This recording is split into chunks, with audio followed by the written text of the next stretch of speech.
అస్సలు ఎవరు ఊహించలేనంత, లెక్క పెట్టలేనంతగా ఇండివిజువల్గా అందరూ జాయిన్ అయిపోయినారు. పలమనేరు పట్టణంలో ఓంశక్తి గుడి దగ్గర ఇంకా జరిగిన ఈ ర్యాలీ, ఆ మహాతల్లే ఈ భారీ ర్యాలీలో కదిలి నడిచింది అన్నట్టుగా ఉంది. భారీగా ఈదులు నిండిపోయినాయి. తప్పకుండా పాతపేట కానీ, కొత్తపేట కానీ, మన రంగబాబు గారి సర్కిల్ కానీ, జిలానీ సర్కిల్ కానీ, మన పద్మశ్రీ దగ్గర కానీ, రంగమహల్ కానీ, రంగమహల్ వీధి కానీ, వీవిమహల్ వీధి కానీ, మొత్తం అన్ని వీధులు ఈరోజు భారీ ర్యాలీ వచ్చేసి జరిగింది. మహిళలే మొత్తం 98-99% మహిళలే ఉండడం దీంట్లో గమనార్హం. అంటే మహిళలందరూ ఈరోజు షర్మిలమ్మ సీఎం కావాలా, పలమనేరులో కాంగ్రెస్ రావాలనేది చాలా బలంగా డిసైడ్ అయిపోయినారు. కనీసము టాయిలెట్లు కూడా కరెక్ట్గా లేని పరిస్థితుల్లో ఈరోజు పలమనేరు ఉండాలి. మన పలమనేరు పట్టణంలో మీరు ఒకసారి చూడొచ్చు, ఎక్కడ మహిళలు వస్తే ఎక్కడ టాయిలెట్ ఫెసిలిటీస్ ఎక్కడ లేవు. టికెట్ అనౌన్స్మెంట్ అయిన తక్షణమే పెద్దలందరూ కూర్చొని పలమనేరు మేనిఫెస్టో కూడా రిలీజ్ చేయాలనేది అందరూ సంప్రదింపులు చేసినాం. ఆ కాలం ఇంకా మా పెద్దలు సీనియర్ లీడర్లు అందరూ గమనించిన సమస్యలు చాలానే ఉన్నాయి. పలమనేరులో పెద్దలందరి సమక్షంలో ఇంక పైన పలమనేరులో ఏ ఒక సమస్యను పరిష్కారం చేయాలన్నా అందరూ గ్రూప్ మీటింగ్ చేసుకునే ప్రతిదీ చేస్తా ఉన్నాం. చాలా మంది వచ్చి లీడర్లందరూ సంఘీభావం తెలిపినారు. చాలా మంది లీడర్లంతా కూడా సపోర్టెడ్గా నిలబడినారు. చాలా సంతోషం వేస్తా ఉంది ఈరోజు. కానీ ఈరోజు చేస్తా ఉండే ఒక ప్రతిదీ గెలుపుకు అతీతంగా, గెలుపుకు మించి ఈరోజు మనం చేస్తా ఉండే పలమనేరులో గెలుపుకు మించి, గెలుపు గురించి పోరాటం కాదు, గెలుపుకు మించి. నా దృష్టిలో గెలుపు ఏమంటే ఇక్కడ ఎవరెవరైతే 10 సంవత్సరాల నుండి ఏమీ చేయకన్నా నిలిచిపోయినాయో పనులన్నీ అవన్నీ చేసిన రోజు నిజమైన గెలుపు అవుతుంది. కానీ కాకుండా 5 సంవత్సరాలు ఇచ్చిన హామీలన్నింటినీ పలమనేరులో మేము నిర్వర్తిస్తామని చెప్పని సభాముఖంగా, ప్రెస్ మీడియా ముఖంగా నేను తెలియజేస్తా ఉన్నాను. మీరు అనుకున్నట్లు 2 నెలలు ఇంకా నేను ఈ సమస్యలు గుర్తులిచ్చలేదండి. నేను పుట్టినప్పటి ఇంకా ఈ సమస్యలను గుర్తించిన. నేను స్కూల్కు పోయినప్పటి ఇంకా కట్టలు ఆనకట్టలు అంతా చూసినాను కాబట్టి అక్కడికి వెళ్ళిన. 2 నెలల్లో ఇవన్నీ నేను చేయాలంటే కుదరదు. మీరు బీవీఎం మిషన్లో మీరు వెళ్తే 7 సంవత్సరాల ముందర పెద్ద చెరువు గురించి నేను మాట్లాడినాను. మీరు వీడియో చూడాలా. 2 నెలల ముందర కాదు, 2 సంవత్సరాల ముందర కాదు, 7 సంవత్సరాల ముందర వీడియో ఉంది. ఈవెన్ యూత్ వచ్చేసి ఎంత అద్భుతమైన టాలెంటెడ్ యూత్ ఉందో తెలిసిన అంటే మన పలమనేరు కాన్స్టిట్యున్సీలో కాంగ్రెస్ పక్షం ఇంకా సంవత్సరానికి ₹1,00,000 అనౌన్స్మెంట్ అయిందండి. కేంద్రంలో మీరు చెక్ చేయండి. సంవత్సరానికి ₹1,00,000. ఇప్పుడు ఈ 5 సంవత్సరాల్లో ఎన్ని కోట్లు రిలీజ్ అయింది? ప్రెస్ మీట్ వాళ్ళు ఒకసారి ప్రశ్నించండి. ఎందుకు ఎమ్మెల్యేలు అంటే భయమా? ఎందుకు ప్రశ్నించారు మీరు? ఓకే, ఇప్పుడు బీవీఎం శివశంకర్ 7 సంవత్సరాల నుంచి సమస్యలు గుర్తిస్తే బీవీఎం శివశంకర్ బాగా డెవలప్ అయిన తర్వాత సేవా కార్యక్రమాలు ఎందుకు చేయలేదు? ఈ సమస్యలపైన అప్పుడు వచ్చి ఎందుకు పోరాటం చేయలేదు? అప్పుడు ఎందుకు మాట్లాడలేదు? ఇప్పుడే మాట్లాడాల్సిన అవసరం మీకు ఎందుకు వచ్చింది? ఆ రోజే మీరందరూ చూసింటారు. గుడియాతం రోడ్లో ఆఫీసులంతా చేసి, ఇదే వైఎస్ఆర్ జంక్షన్లో ఆఫీసులంతా చేసి, అగ్రికల్చర్ చేసి ఒక రైతుగా ఉన్నాను నేను. అప్పుడు ప్రశ్నించే రోజు డెవలప్మెంట్లో లేను. నేను ప్రశ్నించే రోజు నేను ఒక రైతు ఉన్నాను. నేను ప్రశ్నించిన రోజు 7 ఏళ్ల ముందు ప్రశ్నించిన రోజు ఇదే ఆవులు మేపుకుంటా ఇక్కడే ఉన్నాను. నేను పొలంలోనే వచ్చేసిన బైపాస్ పడింది. కాబట్టి తప్పకుండా ఈరోజు భగవంతుడు ఆశీర్వాదం ఇచ్చినాడు. గొప్పగా అన్ని బిజినెస్లు కానీ, ముందర పోయేదే కానీ అన్నిట్లకు మించి నాకు ఎంతో మంది గొప్ప స్నేహితులు, పెద్ద వ్యక్తులను అందరినీ ఇచ్చినాడు. ఈరోజు దాదాపు 40 ఏండ్ల నుండి కాంగ్రెస్లో ఉన్నోళ్ళు, కానీ ఇప్పటికీ ఆత్మాభిమానంతో అదే పార్టీలోనే ఉన్నారు. ఈరోజు కాంగ్రెస్ పక్షం నాకు గళాన్ని ఇప్పడానికి ఒక అవకాశం ఇచ్చింది. ఈరోజు కాంగ్రెస్ పక్షం ఇంతమంది నాయకులు కలిపి ఈరోజు మీరు చూసింటారు. భారీ ర్యాలీతోనే మీకు అర్థమైపోయింటుంది. మొన్న 100 బస్సులతోటి మేము తిరుపతి సభ సక్సెస్ చేసినప్పుడే మీకు అర్థమై ఉంటుంది. ఈరోజు పలమనేరు గురించి రాష్ట్రం మొత్తం మాట్లాడుకునే రీతిలో మేమందరూ ఉన్నామండి. ఆవులకి గడ్డేసేదానికి దానికే 4 బోర్లు ఫెయిల్ అయినాయి. ఈవెన్ ఒక ఎమ్మెల్యేగా గత 7 సంవత్సరాల ముందర 3 ఏళ్లు పోరాటం చేసిన లంచం లేకుండా నాకు కరెంట్ రావాలని చెప్పి 3 సంవత్సరాలు నేను ఎప్పుడు కరెంట్ తీసుకోకుండా నేను మొబ్బుటింట్లో ఉన్నాను. పక్క షెడ్ ఇంకా నాకు పక్క షెడ్ లో కరెంట్ మీటర్ కట్టుకొని ఇదే సీనలో నాకు కరెంట్ ఇస్తే 3 ఏళ్ళు ఉన్నానండి. ఇది మన పలమనేరులో ప్రభుత్వ అధికారులు చేసిన విషయం. నాకు మీరు ఎమ్మెల్యేగా లేకపోయినా కనీసం క్వశ్చన్ చేయొచ్చు కదా, మీడియా తరపున వచ్చేసి ఇట్లా చేస్తున్నారు మీరు క్వశ్చన్ చేయొచ్చు కదా, కనీసం మీరు క్వశ్చన్ కూడా చేయలేదు కదా. అప్పుడు నెక్స్ట్ ఇంకోటి ఏమంటే ఇప్పుడు మీరు నేను ఎమ్మెల్యే అయితే ఇట్లా క్వశ్చన్ చేయని చెప్పి మీరు అడుగుతున్నారు కదా. ఫస్ట్ ఆఫ్ ఆల్ మీ పార్టీలోనే క్లారిటీ లేదు, సీట్ ఎవరికి ఇస్తారని చెప్పేసి 2 వర్గాలుగా మీరు ఫైట్ చేస్తున్నారు. సో ఈ 2 వర్గాలుగా ఫైట్ చేస్తారు, మీకే క్లారిటీ లేనప్పుడు ప్రజలు ఈ కాంగ్రెస్ పార్టీలో ఏ వ్యక్తిని విశ్వసించాలా, ఏ వ్యక్తికి సపోర్ట్ చేయాలా? ఒక్క నిమిషం సార్.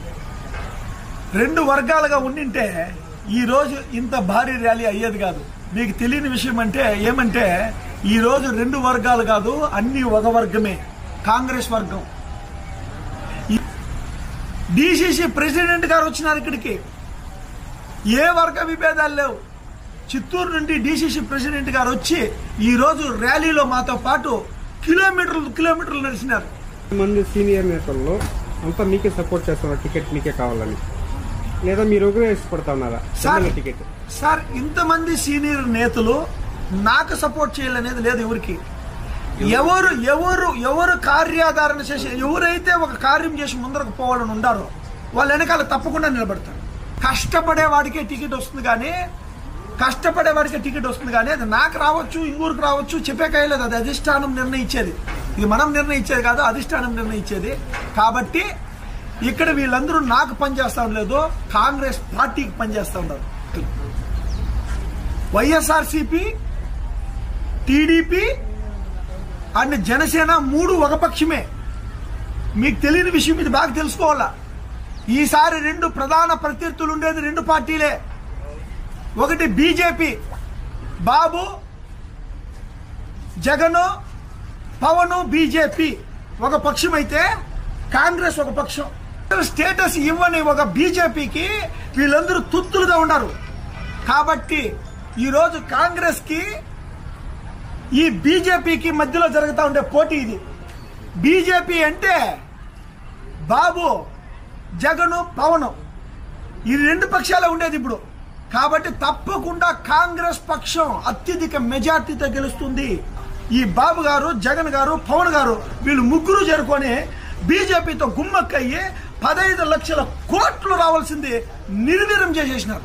ఇప్పుడు ఇంకోటి ఏమంటే ఈ కాంగ్రెస్ పార్టీ అనేది ఎలక్షన్స్ టైంలో మాత్రమే పలమనేరు నియోజకవర్గంలో ప్రత్యక్షం అయిపోయేసి తర్వాత కనుమరుగైపోతుందని చెప్పేసి కూడా ఎన్నో కథనాలు మనం చూసాము. మీరు అంతేనా, లేకపోతే ఇంకేమన్నా నిలబడే ఛాన్స్ ఏమన్నా ఉందంటారా? కాంగ్రెస్ పక్షం అనేది సముద్రం లాంటిది. కొన్ని సందర్భాల్లో, కొన్ని సమయాల్లో ఈ క్వశ్చన్ అడగాల్సింది ఆ రోజుకి ఇంకా ఈ రోజుకు 10 సంవత్సరాల వరకు ఎవరైతే ఇన్ఛార్జిగా ఉన్నారో, ఎవరైతే కాంగ్రెస్ పక్షంలో పోటీ చేసినారో. అంటే మీరు చెప్పినారు కదా మేమంతా ఒకటైపోయేసి ఉన్నామని చెప్పేసి అందుకు అడుగుతున్నాను క్వశ్చన్ ఇది. తప్పకుండా ఈ రోజు ఒకటైనాం. ఈ రోజు 2 వర్గాలు అంటే అక్కడ అడిగింటాం, మేము కలిసిపోయినా ఉంటున్నారు కాబట్టి మిమ్మల్ని అడుగుతున్నాం. తప్పకుండా అందుకనేసి ఈ రోజు ప్రశ్నించినాం. అందరూ 10 సంవత్సరాల వరకు తప్పయిందో ఒప్పయిందో దయచేసి ఒకరికొకరు కలుద్దాము. సార్ ఇక్కడ కాంగ్రెస్ పక్షం అనేది విత్తనాలు కొన్ని లక్షల కోట్ల విత్తనాలు ఉన్నాయి. వర్షం పడట్లా అంతే. ఇప్పుడు కొద్దిగా అట్లా వర్షం పడతా ఉండి ఇట్లే మొలకలు ఎత్తుతా ఉన్నాయి అన్ని. నేను ప్రతి ఇల్లుకి పోతా ఉన్నాను, ప్రతి గృహిణి దగ్గర మాట్లాడుతూ ఉన్నాను పర్సనల్ గా. అందరూ నాకు చెప్పే విషయం ఏమంటే 2 పక్షాలని నమ్మే ప్రసక్తే లేదు, విరక్తి చెందిపోయినారు. ఇప్పుడు మన ఆంధ్రప్రదేశ్ కి కాంగ్రెస్ లీడర్షిప్ లో ఫస్ట్ ఉన్నటువంటి షర్మిలమ్మ గారు గతంలో వైఎస్ఆర్సీపీకి పాదయాత్ర చేసి అన్నని గెలిపించుకున్నారు. ఇప్పుడు ఫ్యామిలీ విభేదాలతో బయట చేసి అన్నని దూషిస్తా కాంగ్రెస్ పార్టీకి పట్టం కట్టమంటే ఈ ప్రజలంతా అంటే ఈ చిత్రాన్ని చూసి ఎరిపప్పులు అయిపోవాలా, లేకపోతే దాంట్లో అన్నా చెల్లి డ్రామా ఏమైనా ఉండిందంటారా? సార్ ఒక చెల్లిగా ఆ తల్లి 3000 కిలోమీటర్ల దూరం పాదయాత్ర చేసింది. లాస్ట్ టైం ఈ క్వశ్చన్కి నేను మీకు ఆన్సర్ ఇచ్చినాను. 3000 కిలోమీటర్ల తల్లి 3000 కిలోమీటర్లు ఆయన జైల్లో ఉన్నప్పుడు వైఎస్ఆర్సీపీ పార్టీ అస్సలు ఇంక లేదు అనుకున్న రోజులు, తొక్కేసే రోజుల్లో ఆ పార్టీని నిలబెట్టింది షర్మిలమ్మ గారే. అది ఆయమ్మ ధర్మం, ఆయమ్మ కర్తవ్యం. ఆ పార్టీకి పనిచేయాల్సిన టైం అది. ఆయమ్మ పనిచేసి చూపించింది. రాజశేఖర్ రెడ్డి గారి ఏమైతే ఆశయాలు ఉన్నాయో ఒక్క ఆశయం కూడా ఈ పక్షం ఇంకా నెరవేరలేదు. ఆ రోజున్న జగనన్న వేరే, ఈ రోజుండే జగనన్న వేరే అని చెప్పి డైరెక్ట్ గా ప్రెస్ మీట్ ఇచ్చింది. ఒకసారి మీరు వినండి. రాష్ట్రం గురించి కాకుండా నియోజకవర్గం మాట్లాడుతున్నాము. బిఎం శివశంకర్ రోడ్లపైన బ్యానర్లు కట్టేసి పార్టీ ఆఫీస్ పెట్టేసి ప్రజల్ని వెనకాల తీసుకొని తిరిగేస్తే ఎమ్మెల్యే అయిపోతాడని చెప్పేసి కొన్ని కామెంట్లు బయట వస్తున్నాయి. సో నిజంగానే బిఎం శివశంకర్ ఇట్లా బ్యానర్లు కట్టుకొని ప్రజల్ని తిప్పుకుంటా ఉన్నాడా, లేకపోతే ప్రజల్లోకి వెళ్ళిపోయేసి ప్రజల సమస్యలు తెలుసుకునేసి నోటిఫై చేసుకునేసి సాల్వ్ చేస్తున్నాడు అని చెప్పేసి కొన్ని క్వశ్చన్స్ వస్తున్నాయి. దీంట్లో మీరు నిజంగా ఈ నియోజకవర్గ మొత్తం తిరిగి ఉంటే పూర్తి స్థాయిలో డెవలప్మెంట్ ఎక్కడ కానీ ఏం జరగలేదా? ఒకవేళ జరగలేకపోతే ప్రజలు మీరు వెళ్ళిన చోట ఎట్లా మీకు సమాధానం చెప్తున్నారు? సార్, మీరు ఈ బ్యానర్లు అనేసి ఒక పాయింట్ తీసినారు. ఎక్కడ చూడు టీడీపీ బ్యానర్లు, ఎక్కడ చూడు వైఎస్ఆర్సీపీ బ్యానర్లు మీకు కనపడలేదా?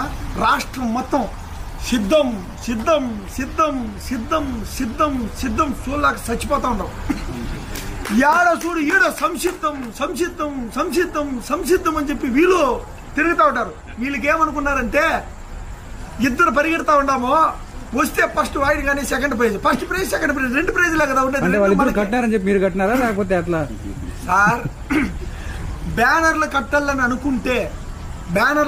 అనుకుంటే ఒక్కొక్కరు ఇక్కడ ఉండే వాళ్ళందరూ ఒక్కొక్కరు 1000 బ్యానర్లు వేసుకుంటే 1,00,000 బ్యానర్లు ఒక్క రోజులో, ఒక రాత్రిలో 1,00,000 బ్యానర్లు కడతాం.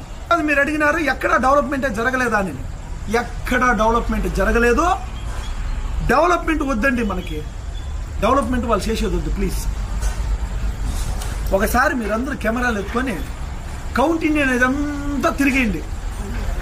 90% ఇసుక మొత్తం తినేసినారు. ఆనకట్టలన్నీ తెగి కొట్టుకొని వెళ్ళిపోయిన ఇసుక ఎత్తింది. దానివల్ల డెవలప్మెంట్ వద్దు సార్ ప్లీజ్. దయచేసి మీరు డెవలప్మెంటే చేయొద్దండి. ఉన్న డెవలప్మెంట్ నాశనం చేయొద్దండి సార్. సార్, ఇంకేమన్నా క్వశ్చన్స్ ఉన్నాయి అడగండి తప్పకుండా. ఇప్పుడు స్టార్ట్ అయింది కదా, ఇంకా ముందు చాలా ఉంటాయి చేయాల్సింది. తప్పకుండా సార్. రియలీ అద్భుతమైన క్వశ్చన్స్. ఫస్ట్ టైం ఈ ఓట్ల గురించి, ఓట్లు దండుకునే గురించి వదిలేసి సమస్యల గురించి మనమంతా డిస్కషన్ చేస్తాము. ప్రతి ప్రెస్ మీటు, ప్రతి నాయకుడి దగ్గర సమస్యల గురించే డిస్కషన్ చేద్దాము. అది ఆటోమేటిక్ గా సమస్యలపైనే వస్తుంది. అప్పుడు ఆటోమేటిక్ గా అందరూ ఎమ్మెల్యేలు ఎవరు గెలిచినా ఎవరు గెలవకపోయినా 100% అభివృద్ధి జరుగుతుంది. మనం ఈ టాపిక్ మీదే పోవాలా సార్?